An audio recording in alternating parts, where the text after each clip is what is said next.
just flip the camera on so you can see what Nolan's been doing. Yeah. Let me come over here. Do you want to explain a little bit what's going on here? Yeah, so I love playing chess, and so this is one of the things that y'all have enabled me to do, something that I wasn't able to really do much the last few years, especially not like this. I had to use like a mouse stick and stuff, but now it's all being done with my brain. If y'all can see the cursor moving around the screen, that's all me, y'all. It's pretty cool, huh? Actually, can you pause the song just for the audio coming through? There we go. And that was also done with your brain? Yep. It's all brain power up there. Can you explain a little bit just to people who maybe don't have any context on this field or what's going on here? Yeah. How are you able to actually move the cursor? Yeah, so we started out with trying out a few different things. We basically went from what we call kind of differentiating like imagined movement versus attempted movement. So a lot of what we started out with was attempting to move. So I would attempt to move, say, my right hand, left, right, forward, back to move. And from there, I think it just became intuitive for me to start imagining the cursor moving. Basically, it was like using the force on a cursor, and I could get it to move wherever I wanted. Just stare somewhere in the screen, and it would move where I wanted it to. Which was such a wild experience. This guy wants to know if you feel like a wizard. Yeah, right. It's crazy. It really is. It's so cool. I'm so freaking lucky to be a part of this and stuff. I mean, every day it seems like we're learning new stuff, and I just can't even describe how cool it is to be able to do this. Do you want to briefly talk about a little bit, I guess, what have you been using this for outside of these sort of research sessions, or when you're just playing chess? What are some of the things you've been getting value from this from? Yeah, so one of the first times y'all gave me complete control over this, I actually stayed up until, I don't know, like 6 a.m. playing Civilization 6. It was worth it, I guess is the best way to put it. It was awesome. I had basically given up on playing that game just because of how, it's a big game, and the amount of time that it takes to sit in on it's just a lot, and I have to worry about a lot of things, getting pressure sores and things like that. So I just wasn't really able to play it as much as I wanted to, and y'all gave me the ability to do that again, and I played it for, like 8 hours that day. So I do that. I read sometimes. 6 p.m. to like 2 a.m. Yeah, or something? It was a lot. I'm giving you all my bad habits, man. Yeah, I know, right? Yeah, it was awesome. So I did that. I read. I like learning languages. I'm learning like Japanese right now. I'm learning a bit of French. Maybe for the audience who isn't super familiar with assistive technology, why couldn't you play Civ before? What was tricky about that, or what was it about the Neuralink that made that possible for you? Yeah, so one of the big things, honestly, was that I think I just got checkmated.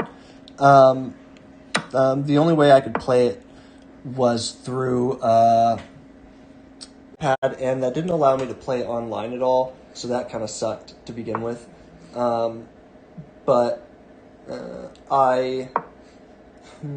Would you play that like at 2 a.m. before, or what was the? Oh no, there was no way. There was no way for me to do that. Because when I'm sitting up playing on, say, like my iPad or something, I need complete help from, say, my like parents or something to do it, and I just didn't have that capability to like keep them up all night. That's just not something I would ever want to do. So basically, I would have to go down and everyone went to bed in my house, my brother, my parents, something like that. And then on top of that, I can only play for a few hours at a time because, I have to worry about pressure sores and stuff. I have to be readjusted. I have to do weight shifts, things like that. Just things that come with being a quadriplegic and stuff. So it just wasn't really feasible for me to, like, say, play a full game or anything. And now I can literally just lie in bed and play to my heart's content. Honestly, the biggest restriction at this point was like having to wait for wait for the implant to charge once I used all of it. So play for 8 hours, have to get off and let it charge for a while, and then hopefully be able to play some more. But it's been awesome. It's been so cool, and I'm kicking ass too. So in this chess game too. It's yeah, well, I don't know if I'm gonna win this chess game, but we'll see. And then maybe just one final question. Your mom was showing me a bunch of pictures of you in different Halloween costumes over the years. It's something that you go nuts on. So now that you have like actual, force control over stuff, I guess that opens up the possibility space there a bit. What are you thinking to dress up as this year? I mean, something my friends and I have been wanting to do for a while. I think I'm going to be Professor X. I think that's pretty fitting. Not only because he's in a wheelchair, and I think that just obviously fits perfectly, but now I'm actually a telekinetic, basically. Yeah, and so it's gonna be cool. It's gonna be real cool. My friends and I are really excited. You're gonna about freak people out when you try trick or treat. I know, right? Okay, I think that's it for today. Anything else you wanted to add before signing off? We got more work to do. A lot to learn about the brain here. Yeah, I mean, it's not perfect. I would say that we have run into some issues. I don't want people to think that it is like this is the end of the journey. There's still a lot of work to be done, but it has already changed my life, and I think that people who are thinking about, saying, applying for the human trials, or are thinking about, finding some way to help out with this, to, do your part. And that's the reason I got into it, was because I just wanted to help. I wanted to be a part of something that I feel like is going to change the world. I think, there's nothing to be afraid of with that. The surgery was super easy. I literally was released from the hospital a day later. I have no, cognitive impairments. Well, I guess none that were caused by the surgery. I beat you in chess once, so Yeah. I do have a pretty good record in chess right now. As far as just yeah, but I just think that it's really awesome, and I want to thank Neuralink for doing this, for working hard every day to make this, a reality. I think that they are going to change the world. Be a part of it. So thanks, guys, and I'm looking forward to releasing some of the.